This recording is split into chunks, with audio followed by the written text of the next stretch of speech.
कि जुग जुग जिया सुललना भवनवा के भाग जागल हो कि जुग जुग जिया सुललना। हम तुम्हारा नाम में भुला जाते हैं यार। चाहत ऐसी तुम्हारी चाहत है मुझे कि किसी और की चाहत नजर नहीं आती। चलिए ले लो चाहत। अच्छा ब्रिजेश जी की तरफ से ले चाहत घूमटा उठाई मेरी तरफ से। नमस्ते। अरे जानू आई भाई कि जुग जुग जिया सुललनमा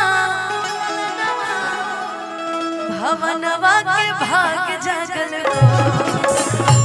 ये हमार पुरान संगाती है।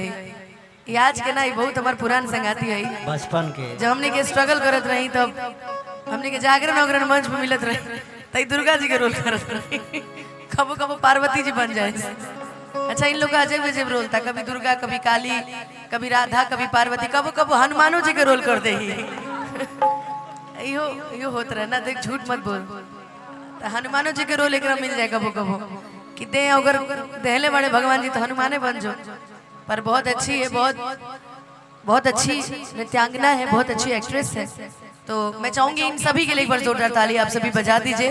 बहुत मेहनत करती हैं लोग हैं। तुम गई अरे तनी जब सोहर हो रहा तनी पल्लू वल्लू लेवल जाला माथा पर गो कर ला कुल एकदम घोर के पी गल बड़ी सो तार पल्लू नहीं खी तू आइल बड़ू बेटी पुताई के राम सिखा नहीं आइल बड़ी हो। कौन सा गाना था कि तू चीज बड़ी है मस्त मस्त तन रहन सिखा कि जुग जुग जिया सुललनमा भवनवा के भाग जागल हो। ललना लाल हुई है गुलवा के दीपक मनवा में आस लागल हो। ललना लाल हुई है गुलवा के दीपक मनवा में आस लागल हो। जुग जुग जिया सुललना भवनवा के भाग जागल हो। जुग जुग जिया सुललना भवनवा के भाग जागल हो। जुग जुग जिया सुललना भवनवा के भाग जागल हो। ललना लाल हुई है गुलवा के दीपक मनवा में आस लागल हो। ललना लाल हुई है गुलवा के दीपक मनवा में आस लागल हो। अच्छा ए राहुल भैया अरे यार भोकल उठाइए ना भाई। राहुल भैया म्यूजिशियन की आवाज कम कर दीजिए, मतलब इतनी कम मत कर दीजिए, तनी ठीक ठाक रहे। लेकिन मेरा भोकल उठाइए भैया। ये गाना अब जो हम गाई वो गाना केहू अपना ऊपर ना ले। माई कहता रही अपना बबुआ के, जैसे ना कबू बबुआ चल जाला कहीं एने ओने घूमे फिरे टहरे छोड़ के बाबू बा। तब माई जब अपना बबुआ के देखी तो कही कि आई हो दादा सुना तू कहीं जाइल मत कर। तो गाई गाई माई कहत रही तुझको ना देखूं तो जी घबराता है। तुझको ना देखूं तो जी घबराता है। देख तुझको दिल को मेरे चैन आता है। देख तुझको दिल को मेरे चैन आता है। ये कैसा रिश्ता है कैसा नाता है। कैसा नाता है। देख के तुझको दिल को मेरे चैन आता है। देख तुझको दिल को मेरे चैन आता है।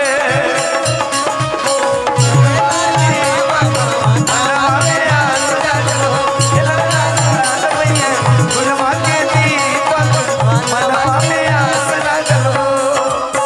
आजू के दिनवा सुहावन रतिया लुभावन हो।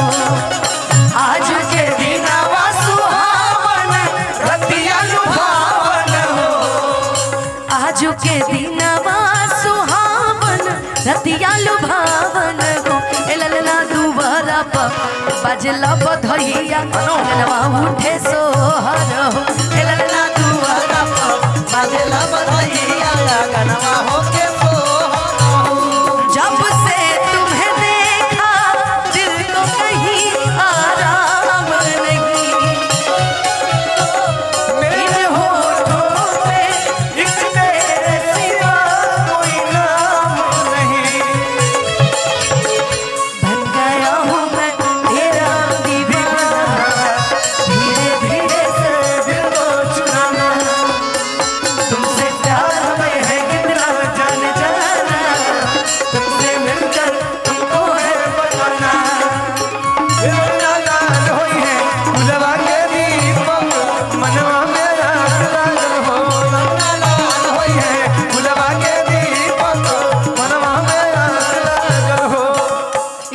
बड़ी इनकरा से पिछला 5 साल से पूछा था नहीं तोहार उम्र कितना बा तो पिछला 5 साल से 17 है के बड़ी अभी ले 17 से ऊपर नहीं की बढ़ पाई। भगवान करे कुछ लड़किन के भगवान हाइटो कम देले बेटो कम देले हमने के हाइटो बढ़ देले हेल्थो बढ़ दे देले तो लगे लगे हमने के बढ़ बानी सब ऐसा ऐसा मार्केट में कलाकार बड़े से की हो जाइए सब 30 के कहिए कि अभी तो मैं 21 की हो रही हूँ। अब पिछला 4 साल से 21 से सुनता नहीं उनका मुँह से हम ना लेकिन ते ठीक बड़े कि नकी आता हुए जैसे बाबूजी के अरे अखिया हमाई के हो कि नकी आता हुए जैसे बाबूजी के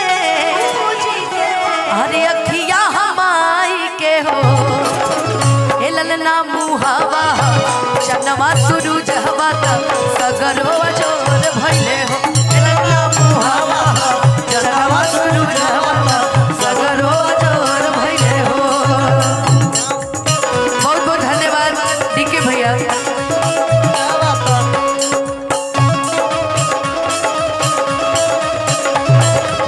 लाज लगता है पिया लाज लगता लाज लगता है पिया लाज लगता दहिया से दहिया तने सटे दना पहले हमला तने पटे दना साजही से गड़बड़ मिजाज लगला साजही से गड़बड़ मिजाज लगला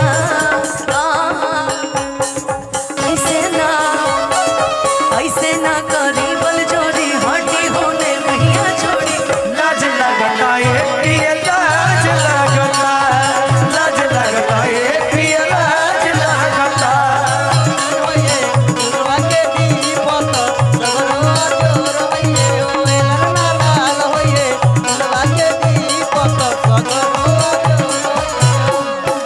हई लगता कि लड़की के लड़का के हऊ हई फुआ हई मंगला में तेज बड़ी नचला में ना लड़की के फुआ है नाची नाची गावेली बहिनिया ललन के खेला देली हो नाची नाची गावेली बहिनिया ललन के खिलावे हो। हमारे बीच में बिट्टू राय जी जो कि भट्ठा मालिक है उनकी तरफ से हजारों रुपए के आशीर्वाद मिल रहे हैं और मिलता रहेगा। हम ये कहना तोहनियों को मिली चिंता मत करो। नाची नाची गावेली बहिनिया ललन के खेला देली हो नाची नाची गावेली ललन के खेला हो है लड़का के फुआ है कि ललना चीहू की के चलेला रसब रसबेला ललना चीहू की चलेला रसब बरसावेली हो बरसावेली हो गुरवाके दी मनवा लाल होइए गुरवाके दी अच्छा तहनी के तनी पीछे आवा तो सन पीछे आवो चलो होने चला एक जन हो भैया से चिपक जा हो भैया से जा हाँ सब तनी पीछे पीछे आवा तनी लगे के चाहिए कि हाथ तनी छितरा उतरा के रहे के चाहिए है जी ये बीचों में रखा गेल बा माथा पे लेके दौड़ एक जनी है ना चलिए कह तारी है पीछे